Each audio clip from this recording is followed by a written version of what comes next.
జాతీయ చలనచిత్ర 70వ పురస్కారాలకు ఎంపికైన నటీ నటులు, దర్శక నిర్మాతలు, సాంకేతిక నిపుణులకు ఉప ముఖ్యమంత్రి పవన్ కళ్యాణ్ అభినందనలు తెలిపారు. ఉత్తమ ప్రాంతీయ చిత్రాల విభాగంలో తెలుగు నుంచి కార్తికేయ 2 అవార్డు పొందడం సంతోషకరం. అలాగే ఉత్తమ నటుడు రిషబ్ శెట్టి, ఉత్తమ నటి నిత్యా మీనన్, తెలుగు ప్రేక్షకులను మెప్పించిన అనువాద చిత్రాలు పొన్నియిన్ సెల్వన్, కాంతారా, తిరు చిత్రంబలం, KGF 2లు వివిధ కేటగిరీలో పురస్కారాలు పొందినందుకు అభినందనలని శుక్రవారం ఆయన ఒక ప్రకటనలో సంతోషం వ్యక్తం చేశారు.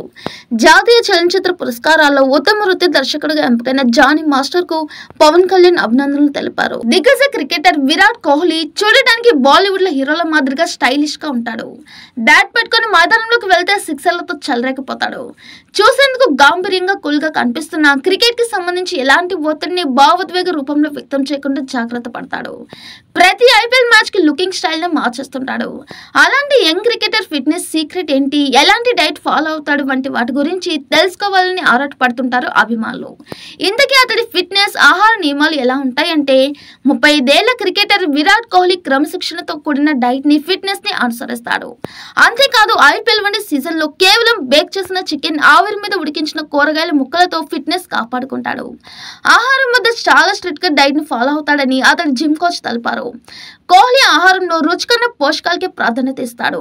అంతేకాదు అతడు తన శరీరానికి అవసరమయ్యే పోషకాల అవసరాన్ని అనుసరించి తీసుకుంటాడని తెలిపారు. పశ్చిమ బెంగాల్ రాజధాని కోల్కతాలోని ఆర్జికర్ ఆసుపత్రిలో ట్రైనీ డాక్టర్ హత్యను నిరసిస్తూ దేశవ్యాప్తంగా డాక్టర్ల సమ్మె ప్రారంభమైంది. యువ డాక్టర్ హత్యకు నిరసనగా ఎమర్జెన్సీ సేవలు నిలిపివేస్తున్నట్లు ఇండియన్ మెడికల్ అసోసియేషన్ ప్రకటించింది. ఇందులో భాగంగా శనివారం ఉదయం 6 గంటల నుంచి దేశవ్యాప్తంగా డాక్టర్లు అత్యవసర వైద్య సేవలు నిలిపివేసి ఆందోళన చేపట్టారు. దేశంలోని అన్ని ఆసుపత్రుల్లో అవుట్ పేషెంట్ సేవలు ఆగిపోయాయి. మళ్ళీ ఆదివారం ఉదయం 6 గంటల తర్వాతే డాక్టర్ల సేవలు అందుబాటులోకి రానున్నాయి. పవన్ కళ్యాణ్ కెరీర్ లో బిగ్గెస్ట్ హిట్ సినిమాల్లో ఖుషి ముందుంటుంది. SJ సూర్య దర్శకత్వంలో తెరకెక్కిన ఈ చిత్రం బ్లాక్ బస్టర్ విజయాన్ని సొంతం చేసుకుంది.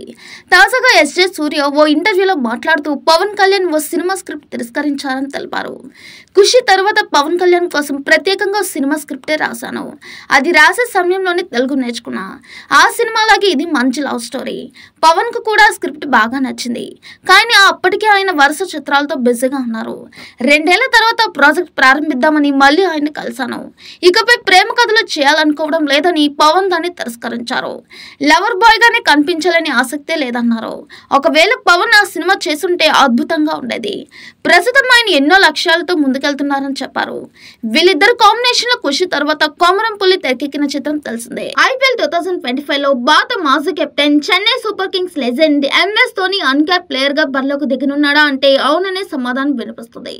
ఈ ఏడాది ఆఖరిలో జరగనున్న మెగా మేళంలో అన్క్యాప్ వరల్డ్ పాలసీని తిరిగి తీసుకురావాలని BCCI ఆలోచిస్తున్నట్లు తెలిసింది. దీని ప్రకారం ధోనిని అన్క్యాప్ ప్లేయర్ గా చెన్నై సూపర్ కింగ్స్ కొనసాగించేందుకు వెళ్ళుంటుంది. కాగా గత నెలలో జరిగిన IPL గవర్నింగ్ కౌన్సిలింగ్ మీటింగ్ లో అన్క్యాప్ పాత విధానాన్ని తిరిగి తీసుకురావాలని CS ప్రతిపాదించింది. కానీ ఇతర ఫ్రాంచైజీల నుంచి మాత్రం CSKకు మద్దతు లభించలేదు. అయితే మిగతా ఫ్రాంచైజీల నుంచి చెన్నైకు సపోర్ట్ లభించకపోయినప్పటికీ BCCI మాత్రం అన్క్యాప్ రిటర్న్ పాలసీని పరిగణలోకి తీసుకున్నట్లు తెలుస్తుంది. వరుస విజయాలతో జోష్ మీద ఉన్న ప్రభాస్ తర్వాత సినిమాను ప్రారంభించారు. హను రాఘోపూడి దర్శకత్వంలో ఆయన హీరోగా రానున్న సినిమా మొదలైంది. నేడు పూజ కార్యక్రమాలతో దీన్ని ప్రారంభించారు. ఈ విషయాన్ని తెలుపుతూ నిర్మాణ సంస్థ మైత్రి మూవీస్ ఓ పోస్ట్ పెట్టింది. ప్రస్తుతం దీనికి సంబంధించిన ఫోటోలను అభిమానులు షేర్ చేస్తున్నారు. ఈ రోజు సాయంత్రం ఈ ప్రాజెక్టు సంబంధించిన మరికొన్ని వివరాలను ప్రకటించనున్నారు. పూర్తి స్థాయి పీరియాడికల్ యాక్షన్ డ్రామాగా ఇది రానుంది. ఇప్పటికే విశాల్ చంద్రశేఖర్ ఈ చిత్రం కోసం 3 పాటలు కూడా కాంపోజ్ చేసినట్లు హను రాఘోపూడి ఓ సందర్భంలో తెలిపారు. పాన్ ఇండియా స్థాయిలో ఇది తెరకెక్కనుంది. తాజాగా దీనికి సంబంధించిన టైటిల్ కూడా సోషల్ మీడియాలో వైరల్ గా మారింది. ఈ చిత్రానికి ఫౌజ్ అనే పేరును పరిశీలిస్తున్నట్లు వార్తలు వస్తున్నాయి. లారీ డ్రైవర్ నిర్లక్ష్యం ఓ నిండు ప్రాణాన్ని బలి తీసుకుంది. తల్లిదండ్రులకు టాటా చెప్పి ఉదయాన్నే ఆనందంగా స్కూల్ కు బయలుదేరిన విద్యార్థిని కాసేపటిగా మృత్యువాడికి చేరుకుంది. రోడ్డు ప్రమాదంలో చిన్నారి చెయ్యి నిర్జీవంగా వేలాడుతున్న ఫోటో అందరినీ కాల్చివేస్తుంది. హైదరాబాద్ హబ్సిగూడలో వెనుక నుంచి కంటైనర్ ఢీకొట్టడంతో ఓ ఆటో ముందు వెళ్తున్న బస్సు కిందకి చచ్చుకెళ్లేది. దీంతో ఆటోలో ఉన్న 10th విద్యార్థిని సాత్విక అక్కడికక్కడే ప్రాణాలు విడిచింది. కోల్కతాలో వైద్యురాలపై అత్యాచార ఘటనకు నిరసనగా దేశవ్యాప్తంగా వైద్యుల ఆందోళన కొనసాగుతుంది. వైద్య సేవలు నిలిపివేసి వైద్యులు నిరసన కార్యక్రమాల్లో పాల్గొంటున్నారు. వైద్యురాలపై అఘాయిత్యానికి నిరసనగా IMA 24 గంటల బంద్ ప్రకటించింది. ఈ నేపథ్యంలో కోల్కతా, ఢిల్లీ, హైదరాబాద్ సహా ప్రధాన నగరాల్లో వైద్యులు నిరసనకు దిగారు. సికింద్రాబాద్ ప్యారెడ్ గ్రౌండ్ నుంచి క్లాక్ టవర్ వరకు వైద్యులు ర్యాలీ చేపట్టారు. నిమ్స్ ఆసుపత్రిలో అత్యవసర సేవలు మినహా మిగతా సేవలు నిలిపివేశారు. వైద్యులకు రక్షణ కల్పించాలని, బాధిత కుటుంబానికి న్యాయం చేయాలని డిమాండ్ కోరారు. వైద్య సిబ్బంది కోసం కొత్త చట్టం తేవాలని కోరారు. ఆదివారం ఉదయం 6 గంటల వరకు వైద్యుల నిరసన కొనసాగనుంది.